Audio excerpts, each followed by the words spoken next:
నష్టపోతారు సార్. రైతులు విపరీతమైన నష్టాలు జరుగుతున్నాయి. మీరు దాన్ని అవగాహన చేసుకొని చేస్తున్నారు సార్. ఇంకొక విషయం సార్, ఈ పశువులను కూడా పాలది కాడ జీతాలు పనిచేసే వాళ్ళు దొరుకుతలేదు సార్.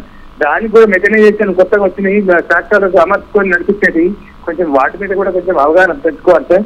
నరేంద్ర గారు, ఈ విత్తన చట్టం విషయంలో కూడా ఒక సమగ్రమైన విత్తన చట్టం ఎందుకు కావాలి అని అంటే, ఎవరైతే రైతులు ధాన్యం, మొక్కజొన్న, పత్తి విత్తనాలు పండించి కంపెనీలకు ఇస్తున్నారో వాళ్ళకి రక్షణ లేదు.